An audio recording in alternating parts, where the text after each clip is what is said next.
Hi and welcome to Z Games.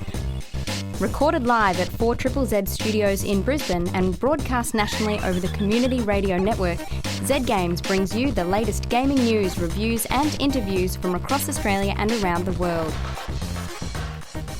Hello, you are listening now to Z Games, Triple Z's gaming radio program, and you might also be listening on the Community Radio Network heard around Australia. My name is Razor. I'm joined by Miss Candi Payne. Hi. And Mr. Jody Macgregor. Hello. It's great to have your company. Now, we've got a couple of games we'll be talking about. Firstly, Fallout Shelter, which is the mobile game that was released alongside the announcement of Fallout 4. Mm-hmm. And Candi, you've been playing that? I've been living in a vault for like the last 2 weeks, yes. Looking forward to hearing your stories about your various vault dwellers and how well you treated them. Sometimes. Well, it's nice playing God. Also, the three of us have been playing Her Story, which is an interesting detective story, I guess, for the PC. It's kind of all you can say without too many spoilers coming out. Yeah, it's definitely a different style of game, isn't it? Yeah. But let's get this episode started with the Week in Gaming News headlines. Miss Candi Payne? Thanks, Razor. Bad news for players of Dragon Age Inquisition who are playing on PlayStation 3 or Xbox 360. BioWare will not be releasing any further downloadable content for the older consoles. A save transfer tool coming this month will allow last-gen save games to be transferred to the PS4 and Xbox One, providing they stay within the same console family. That's a shame. They did mention that one of the things they'd wanted to do with the DLC was have more big stuff, like more epic fights and larger amounts of enemies, and that was something that they couldn't do on the older consoles. One of the reasons so many of the fights in Dragon Age Inquisition are about a small group of people, and one of them has a bunch of buff spells they can use to power up the others, is because they just couldn't get the number of enemies on screen they wanted to give you the challenge. So instead they created those characters, the spellbinders I think they are, who cast spells that power everyone up. Former Valve economist Yanis Varoufakis has this week resigned from his position as the Minister of Finance for Greece. Varoufakis, who was a consultant on managing the rapidly growing virtual economies of Team Fortress 2 and Dota 2, left Valve in late 2014 to assist the Greek government recover from economic crisis. At the end of June, Greece failed to meet €1 billion loan repayment and faces the possibility of economic meltdown. It might be surprising to some that you need a real economist to manage an in-game virtual economy, but although, obviously not as consequential or complex as real-world economies, there still is something to manage there, and they will collapse if you don't, tend to them.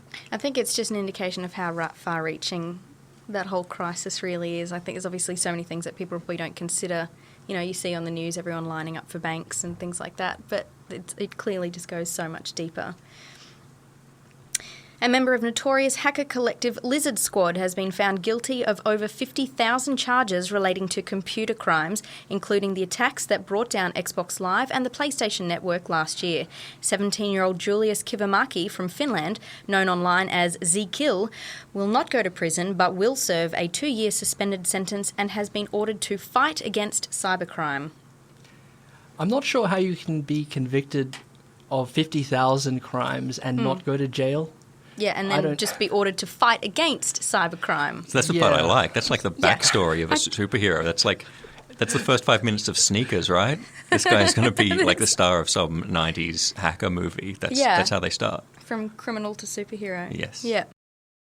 Hello and welcome back to Z Games. That was Johnny Guitar by Peggy Lee from the soundtrack to Fallout New Vegas. On the subject of Fallout, Candi, you are playing Fallout Shelter on your phone right now. Right as we speak. This is how addicted I am. It's absurd. And I have a fire, and I just feel like I want to put all of my attention into putting out a fire in my vault. But, focus on radio, Candace. So... Yes, I have been playing this game. I have been living in Vault 612 for, only a week in this one because I had a vault to begin with and I killed everyone. It's very sad. Not intentionally. There was a fire and everyone burnt to death. It was tragically sad. So, I've rebuilt. I've started. The point of this game is you build a vault, and you put your dwellers in it, and it is very much like Sims. You mate them. You know what I mean? You mate them, not animals. Yeah. That's the wrong. They breed. I don't know. What do humans do? That They make love. They have babies. Then it's not. Well, you know what? Actually, on that note, I was writing down some catchphrases, but it'll remind me to come back to that. Some pickup lines. So basically, this game is Sims, but Fallout, and it is just brilliant. You are in charge of building a vault, sustaining that vault, and making sure that all of your dwellers inside are happy and in love. Not necessarily always in love, because that just always leads to pregnancies, and then I feel bad putting my pregnant women to work, but, they seem to enjoy it. And that is kind of the whole point to this game. So how much time does it take? Like, does it start when the bombs drop and then you have to just survive nuclear winter for years and years, like generations and generations of people in your vault? No, it's not even that detailed. It just starts. It starts like The Sims. You have nothing there, but I think one power room and a bedroom, and a lineup of dwellers outside waiting to come in. And so you are in charge of building all of the rooms, which include the water treatment facilities and power generators, diners, restaurants, living quarters, all of which can be upgraded, and they become bigger and better and far more efficient at producing those resources. And you put your dwellers to work. And so that is quite literally just step one, is they're already lined up outside, and you just have to keep building this vault. At a glance, it looks kind of like Tiny Tower. Is that Yeah. Yeah? Yes. Yeah, it has that ant farm kind of look where It is an you ant farm. see all Well, the people scurrying around inside, and ant you just farm add also- more rooms as you get more ants. That's exactly what it is. People see. I know I keep thinking of them as animals, but ant farm also, because you keep building lower and lower underground, obviously. So yes, it does have that effect, and you do watch them scurrying around. In this game, the idea is to collect caps, and to receive caps, you can either send people out into the wastelands to forage for food and caps and outfits and whatever else they might find. So caps are the new currency of the world since the apocalypse, like bottle caps. Correct. Yeah. Yes. So everybody, well, I mean, nobody actually really needs them, but you personally, and that's just to keep building more rooms. The other way you can achieve or find caps is to rush a room. So say we've got the cafeteria, there's 2 people in there, it might be another half an hour before you receive a level up or some caps out of that room providing food. You can rush the room, and if it's done successfully, then you'll get extra caps, you'll get extra food, everybody's very happy. Yay, successful work day. So what's the risk if you rush something? Can bad things happen? Do you have to pay extra? Well, it's not that you pay, you generally get a percentage as to what your fail outcome might be. So if people are stressed and upset, or they're not trained in that field of expertise well enough, then the fail outcomes could be something like a room fire, a radroach infestation. They're pretty much the worst that could happen, and you just kind of have to have people on hand to put out the fire or to come and shoot the roaches and save everyone. Pregnant women and children go running and screaming, so they're useless, but, it's a shame. Otherwise, there'd be more hands on deck is all I'm saying, but they hide, so you just got to drag people around and that have weapons and or fire extinguishers and put them to work. It sounds kind of grim. Like, I've seen the cartoony art style and everybody looks like, 1950s New Yorker cartoons, but the actual subject matter about forcing pregnant women to work and people burning to death in fires, it sounds bleak. It sounds more bleak when you can zoom in on a room, which is really quite lovely, and it gives you this nice little perspective that you can kind of I'm playing it on my phone, you can tilt the phone left and right, and you kind of feel like you're getting a zoom around the room. It's bleak when you zoom in because you can see what they're saying, and so you're encouraged to keep zooming in and watching the conversations between your dwellers so that you understand how happy they are in their current situation. And so that's a good indication as to whether you've put them to work in the right space or not. Is the dialogue in depth, or is it just like general remarks about the state of their well-being or something? Do you know what?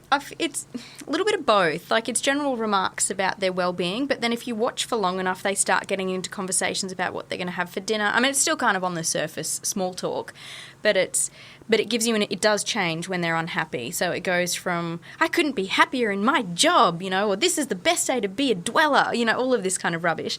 And then it goes from that to really quite pitiful, like, I think I'm dying, or my skin's falling off, I'm so thirsty. And it's that kind of, so you have to keep an eye on how happy or sad they are, and then take note of what they need, i.e. water, food, or electricity. Yeah. So it's been a lot of fun. I know, you're looking at me like I've made some grim choices, and that's because we have been talking about people online posting what grim circumstances they've got their dwellers involved with. I, so far, have been a nice little overseer, and so I think I'm doing okay. They're all in the 90 percentile of, happiness, so I think that's okay. Yeah, you're doing well. I'm doing apart well. from that whole vault that you killed before. But. Well, that I felt really bad about, and I'll explain that. I stupidly downloaded this game on an iPad. It was not built for an iPad mini, unfortunately. So if anyone out there is trying to play it on an iPad mini, just don't. It doesn't work. The screen froze, and there was nothing I could do but watch the horrible slaughter of 9 of my dwellers. And I was just so mortified. There was nothing I could do to bring them back to life. So I just had to close the vault and just let them stay there forever underground, and that was that. So I started a new one. Happy days, happy days. Vault 612 is thriving and green with happiness, and it's just great. Lots of kids everywhere, but you can't use them until they're fully grown. So again, useless, wasting space. Okay. It seems like you've taken a sort of, I guess you'd say, objective view to your vault dwellers. Like, you're not... You talk about waiting for the children to grow into adults so you can make them into slaves. You talk about putting pregnant... Not slaves, employees. Sorry. Workers. You talk about putting pregnant women to work. Because they have valuable skills. I don't want to discriminate, Razor. It sounds like either you're detaching yourself from the reality or you are a monster. Well, look... Which is it? Both. Because the thing is, so all of your dwellers have... You get to know them really well. They've got names, they've got histories. I don't care for their histories. But they've got names, they've got skill sets, and you need to put them to work based on their skill set. So if they have excellent skills in being agile, then they are good in the kitchen. And if they have a great sense of perception, they are good in the water treatment plant, that kind of thing. If they've got good strength, put them to work in the electricity room, whatever, the power generator, whatever it's called. So, I want to use their skills, but the problem is when the women get pregnant like that, like instant, they dance around on the floor with a partner, run away to the bedroom, and then come back and like they're 8 months pregnant. So I've got no option but to put them back to work because they're valuable employees. Also, they get bored just walking around not doing something. So if they've got a high skill set, I sure as hell put them back to work. Yeah. Don't judge. You're judging me for this. I was going to say about the kids growing up really quickly and pregnancy happening really fast. It's one of those games that keeps playing itself when you're not playing it, right? Yes, like it you're does. Sitting here right now with your phone on the table and things are happening in your game. Like, for example, I literally just turned it on. I could see that our water resources were significantly low, so I tried to rush a room and get more water out to the dwellers, and then that failed, and then I had to turn my phone off. But meanwhile, I know there's a fire, and I'm feeling quite nervous about it right now because I turned my phone off in the middle of a fire, and I don't want to come back and find that I've lost a dweller to smoke inhalation or something worse. So it continues on, which gets you thinking about it, which is dangerous because it becomes one of those games that, I need to sneak off for a 5-minute break and check that everybody's still alive and kicking, and, and that there's nobody else knocking at the door trying to get in. So... That's the game. There are a few other, obstacles that you come up against. Like there are raider attacks as well. The raiders can come in and they can steal all of your resources. They come in yielding terrifyingly large swords and other weapons, and so you kind of have to have all of your dwellers prepared to attack. Again, women and children, useless. They run and hide. Everybody else just kind of runs around like the old school cartoons with their hands up against the sides of their heads, screaming and shaking. So, there's only a few people that are willing to go in and fight for their vault. And I appreciate them, and then I reward them. They get some time out in the home, like in the living quarters. I give them a break. I give them a little stim pack so they're feeling better. You give they're them drugs. Rewarded. Yeah, I give them drugs for their fighting efforts, and then I put them back to work. Yeah. Okay, so it seems like making difficult decisions about life or death comes pretty naturally to you, Candi. Well, yeah. Is that something that you've always known, or did you just discover this when you started playing Fallout Shelter?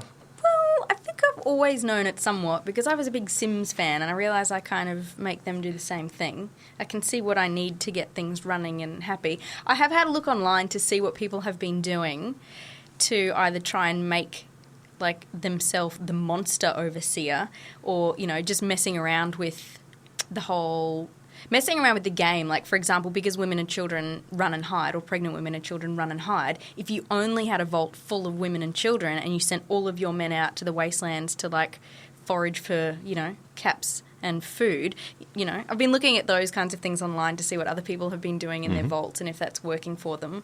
But I don't know. I want to be a risk taker like that and just send everybody out and, run the chance of only having women and children left behind but then I think, well, no, because if there is a fire or if there is a raider attack or a rad roach infestation or something and I've got just a room full of screaming, crying women and children, then I don't want to watch my vault fall apart. I've put a lot of work into this and it looks really nice. I like where the rooms are laid out. I love that I've refurbished everything, and I don't just want to see it crumble because I'm trying someone's theory of only having women and children left behind. Okay, just to provide some context for listeners who have just joined us, because I feel I need to do this. Sorry, We're talking about a video game, so Candi isn't actually a real-life... I'm not a tirade, tyrant. Yeah, so sorry. just to let you know. Okay, so it's Fallout Shelter. It's a free-to-play game.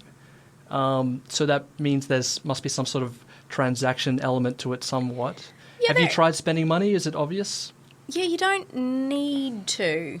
I haven't needed to. It's not like one of those games where it forces you to sit and wait 6 hours before something happens or you can, before you can apply for more health or those kinds of things. It doesn't work that way because things just keep happening when you turn your phone off. So I haven't needed to spend anything. I can fork out for new weapons and I can fork out for new outfits or armour, and that will obviously help in some raider attacks. Or it means that I can send people out to the wastelands, which I've only done that once or twice because I need them back in the vault running the machines. So I can't let anyone go just yet. So I'm happy to sit and wait and just do it the slow way around, where you build a radio station, and the radio station essentially is a call out for dwellers to come and join your vault. So I've had 4 now join me because they've heard the radio waves, which is great, listeners. See, it does work. So, that's nice. I've had them join that way, and I'm happy to play it the slow way around because there's a lot going on.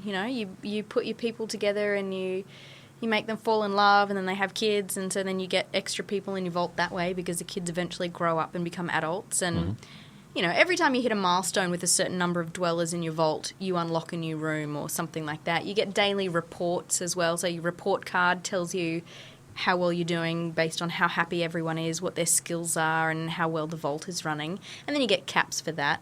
There are daily objectives. There's only 3 that you can complete in a 24-hour cycle. So that might be raise your water levels to 500 or equip 5 dwellers with a costume or something like that. So you get little daily objectives that you can do, and that gives you caps and other things. In the Fallout games, there's always the quest where you find the remains of an empty vault that, everybody died because of some tragedy. Oh my God, that's my vault number 22. Yeah, that's what I think. Well, there's always some weird story that plays out. You listen to the audio logs and you find out how it all was going so well until suddenly it wasn't. And this sort of gives context to that. Yeah, rad roaches. Yeah. That'll do it. Mm-hmm. They're the worst. If you don't have people equipped to deal with that, they just keep coming and coming and coming, and it's terrible.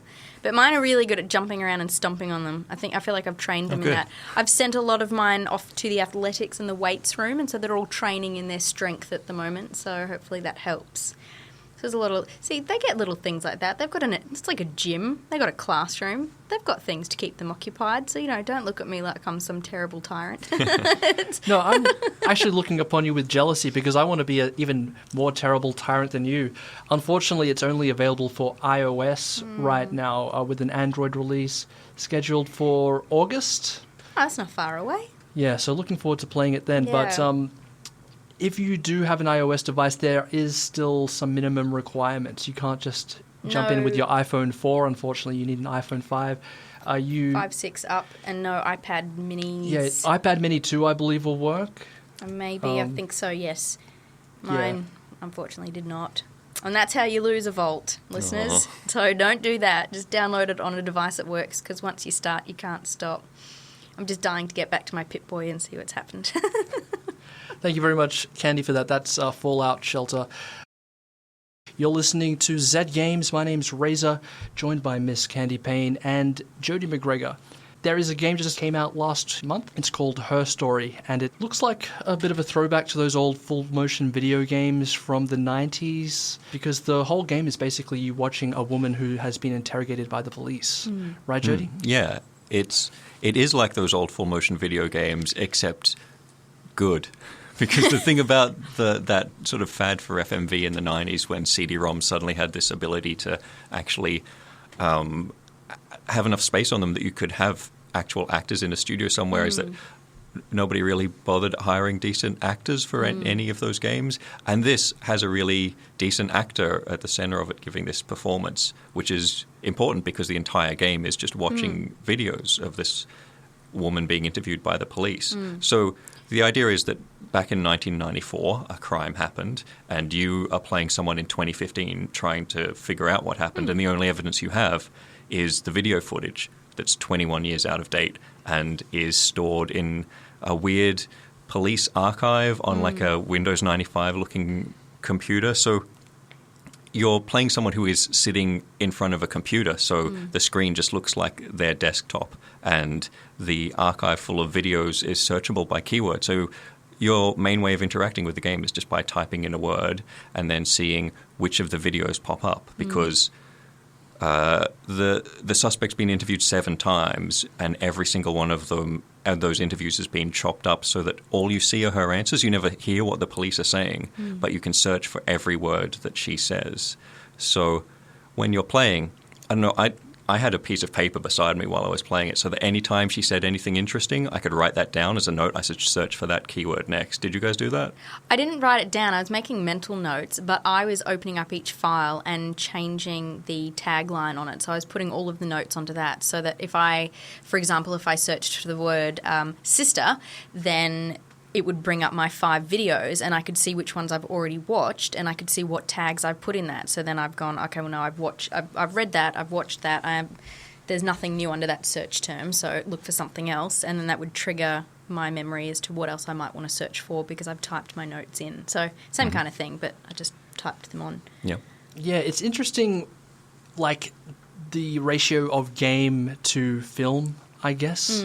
A lot of people will look at this and say maybe this isn't a game technically, but I think it's just as valid to call this a game. You know, it's just it's in that specific category of game that where there's no category. This is an interactive version of an early episode of The Bill. I swear to God, that's all this is. It is British. You're sitting there, you are watching a British actress, you know, talk about this murder scene that you are investigating, and that's exactly like what it's watching like. You're peering over somebody's shoulder, watching them at their desk as they're searching through old video footage in an interrogation room of a British person. So that's what it feels like, a 94 episode of The Bill. Yeah, it's exactly like great. Those bits in cop shows where you see somebody sit down at a computer and then just drink 5 cups of coffee and scrub backwards and forwards through a bunch of video footage until they find that aha moment. Yeah. Exactly. It's like that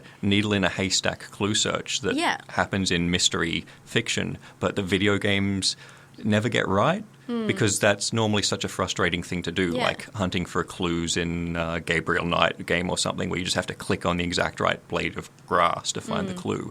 In this, hunting for clues means actively listening to what someone is saying and figuring out what the important parts are and then searching for them and then maybe following a dead end and then going back and thinking, I won't search for that, I'll search for this instead. So the entire time you're engaged with it and thinking about it. Yeah, and it's not like this is the first time we've seen that similar idea where you're supposed to watch a suspect and gauge how they're responding to things. And, you know, I mean, like L.A. Noire tried to do the animated version of it, obviously. And so it was the same idea, I guess. You were sitting there when you're in the interrogation room, only you got to ask the questions. This time you don't get to ask the questions. They've just been asked, and you watch somewhere between a 5-second or maybe a 27-second video clip of her answers. And you do. You have to pay attention to how shifty she looks and how fiddly her hands are, and if she's touching her face, or when she's tapping on the table, if she's uncomfortable, or, just drinking water, or, those kinds of things. It all starts playing with your mind, because you think, is this real? Is it, is she actually nervous? Is she making this up? Yeah. Yeah. It's interesting because I think that no two players will have the same experience. No. Because each player follows their own path, because all of the dialogue in the game has been transcribed into a script, and you have to use the search function of the computer to find more videos using words that she said. So there might be just an opening statement, and different players will choose different words that they think are important to them to follow. And so that will lead everyone on very, very different paths, and kind of that means that the narrative will unfold for everyone a little bit differently. Yeah. It's really interesting how that works, because the crappy 1990s computer program that you're working with only gives you 5 results at a time, and those 5 results are always chronologically the first 5. So if you search for a common word, you find footage from the earliest interviews, and then once you realize something important, you might be able to dig deeper, or if you can combine keywords and then get to the later videos. And I found myself doing that a lot. I was like, I keep seeing the same sort of first couple of interviews over and over again. I need to go to the later ones. They all have like a date up in the corner, and you start like working your way through the months and finding more revelations as you go later. So even though you're encountering this in a different order to other people who are playing the game, there's still that element of pacing to it where the big revelations are all in the final interviews, and you're not going to get them immediately, even though you might get some of them pretty quickly if you're lucky. This game is, to people that think, it's not a game, I feel like saying it's no different to when you sit down and you watch a cop show, a crime show, and you are yelling at the screen because you feel like you know the goddamn answer, and you just want to be able to tell the moron cop that he's missed the clue about the cat or something so mundane, And it's that kind of thing where now you get to put in the words yourself and you come to your own conclusions about what's going on. But then it's so interesting because we were all talking off air, and obviously we have all had incredibly different experiences and are seeing very different outcomes based on maybe the order that we've watched the videos or what we have actually picked up as important, whether she's talking about a family member or, I don't know, what happened in the street in front of her house or some, it's those different things depending on what part of it you've seen first. We've all memorised different parts as more important than another. It's been really exquisitely scripted so that if you come across something that might be like revelatory for the first time, you might not necessarily assume that way the first time you do it. Like all of the clues come together in a kind of macro way. You have to really piece it together to get the full story. And it's really interesting. I think like not having access to the chronological order of the story kind of gives it a more intriguing feel, I think. I remember like when I was growing up in the 90s, my favorite TV show was the awesome X-Men animated series, and it was on like every morning in Channel 10, and it was a massive soap opera, with like season-long storylines and like 3 and 4 part stories and stuff. But I wasn't technically allowed to watch TV in the mornings, so what I'd do is I'd catch an episode here or there, and I'd go to the video store and seek out the VHS copies of the episodes. And I feel like you should stop and explain to some of our listeners what a VHS is and what a video store is. VHS. I'm not sure what the acronym for VHS stands for. Do you know, the Jody? Old tape players, kids. Video HS. I don't know. Video HS. But it kind of lent this, like, for me, the X-Men animated series became this grand, epic thing that I had to put together myself, because I couldn't just download the whole thing from the internet back then. So it kind of gave it this mysterious, epic thing, and it's this way of playing the game also lends it that mystery as well. Yeah. Hello and welcome back to Z Games. We've been talking about Her Story. Oh, you just heard a song by Jim Guthrie called Dark Flute from the soundtrack to Swords and Sorcery, Super Brothers, by the way. So Her Story is an indie game that you can get on PC and iOS. You've been playing it on iPhone, Candi. I have. That must make it a bit different because it's a game about someone who is actually sitting at a computer. Yeah, but when I downloaded it, I actually didn't realise it was a PC game. So I just went straight to phone and typed it in, and it came up as like a little app first. But, well, you just had a quick look at it. It still, I think, visually looks the same. The problem is you are, of course, typing on a phone keyboard, so it's not ideal. You know, if you've got it on an iPad or something, you can plug that in to a keyboard, then that would be a lot more fun. But it's still nice how responsive the sound is when I'm typing. I get the old click-clack of like an older keyboard. And so, I mean, that's nice. I still feel, even though I'm like lying in the comfort of my bed typing with this up in the air, you know, it's still like, I feel like I'm typing on a computer keyboard because I can hear it. And you know, I still enjoy that. And you have the option in the settings to turn the like reflective glare of that kind of old school rounder PC screen on or off. So Yeah, I think it's better to leave it on though, because definitely, like we were talking about before, it is a recreation of an old 90s desktop. And so, like you said, they've even recreated the clacking of the keys when you type, which I found a little bit redundant playing it on the PC because I've got a pretty noisy keyboard. See, I had my headphones in, so I couldn't hear my own keyboard, but then I could hear the in-game clacky old-fashioned keyboard, so I liked that. Yeah. There's a lot of atmospheric detail like that. You can occasionally hear like a siren in the distance or other things going on, like in the police station so you that remember you're you're in. At the station. Yeah, like you can see neon lights reflected in the screen, which really, like we were talking about how it's like that scene in a cop show, it really brings that to life. It makes you feel like, very clever. Even though all you're doing is looking at a desktop, it's actually really atmospheric. Yeah. Sometimes you'll catch a glimpse of your face in the reflection, which unnerved me a lot the first time it happened. I haven't had that. Yeah, that I had the same reaction. Yeah, and as the game progresses, your reflection in the virtual monitor becomes a bit more clear. Yeah, that freaked me out.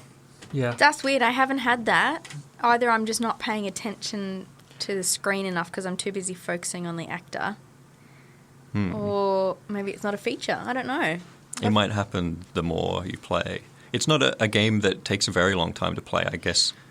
I played it for about 4 hours, and that felt like a long time because I wanted to see absolutely everything. But you could probably, after 2 or 3 hours, feel like you had a pretty good grasp on what had happened. I'd say I'm over 2 hours in, but I feel like I know the answer. That's what, we off air, we were just saying how I feel like I know the answer. I know who's done it. I just can't work out now how to type that in or type in the correct search words to get to the end point. But I think I've come to my own conclusion. Just, you know, call me Special Agent Payne. Yeah, well, drawing your own conclusion is important because if you're trying to sort of dance around any sort of potential spoilers here, because that is the entire game is the story, but you're kind of... You're free to leave the game at pretty much any time after a certain point, and you're not given much information when you do complete the game, so you really have to stop playing when you yourself have come to what you believe is the conclusion to the story. And imagine if cops in real life just stopped that, though. I've had enough of investigating now. I feel like I know the answer. I've watched, 60% of the interrogation videos. Clearly, you done it. No, I don't think that's real. So maybe keep watching till the end just to be sure, because it could be a real twister. I don't know. Yeah. I'm just guessing I know the answer. Because I feel like, really, I could just skip cop school and just go straight to being an agent. Yeah. That's what it's called, Cop School. There's famous series of movies, Cop School 1, 2, 3. Yeah, Police Academy. Yeah, that's right. There is slightly more to it than just watching the videos, though. There's stuff on the desktop.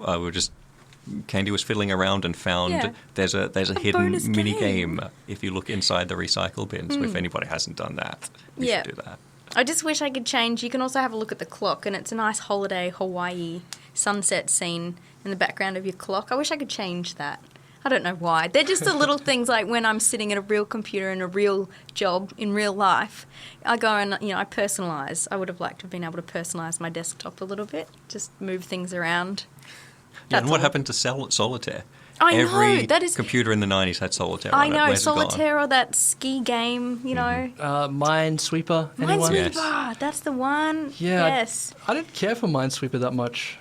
Am I the To only be one? honest, I don't think I ever really got it. I just kept on clicking on things, and if they didn't explode, I felt like I won. Yeah, I never learned the rules to Minesweeper. So Oh my gosh, I'm so glad it's not just me. I learned the rules to Minesweeper. Is it It's not anything a- like the game on Her Story in the trash bin? No, it is not. Right, okay then. No. That was useless learning, wasn't it, Jody? Yeah, it absolutely was. So Her Story will only take you between, 3 to 5 hours to complete, sort of, depending on how far in depth you want to go. And I think that... Just how good your investigative skills are in general. And for me, really. it's kind of a once and done game. Like, you don't really want to come back to it after you finish it, I think. There's no point, I don't think. Yeah. It's like going back and watching a crime show a second time over. Well, you know Yeah, how with it's the ended, twist. so it's not really a twist anymore. Or watching, like, old episodes of Survivor or something. Yeah. Yeah. You and your any chance you got to mention that damn Survivor show, honestly, it's not that good. No. I did find it interesting, even though you're right that I'll probably only play this once. In playing it once, I watched a lot of the videos twice. Yeah. Because they would come up in later searches for different keywords. Yep. And they're marked so that you know which ones you've seen and which ones you haven't. But sometimes I would watch them again, and then they have a completely different context, and things that seemed innocuous at first suddenly That's true. have a completely different meaning, which was really interesting. Yeah, just paying close attention. I mean, she is actually quite a good actress. Like, I do find myself getting really quite wrapped up in just the little things that she's doing. Like, physically moving as well, not just... it's just very natural. It's a really well-written script, I have to say. She sounds incredibly natural, and so it's very easy to just fall into it and believe it and just watch when she's getting nervous and, Yeah. Yeah, it's really interesting. The game is centered on her performance. Like, if her performance wasn't convincing, this game just would not work. So, yeah, it is good that she does. They got a good actress, yeah. She is a good actress, yeah. Talking about Her Story, once again, I think you can put that in the category of games like Gone Home and Papers, Please, that defy categorization. This has been Zed Games. Guys, this is going to bring us to the end of this episode. Aw. Thank you very much for listening. You So can listen sad. to the show again on Zed Digital, 6 p.m. on a Friday night, or you can check out the podcast from our blog, which is at zgamesau.net.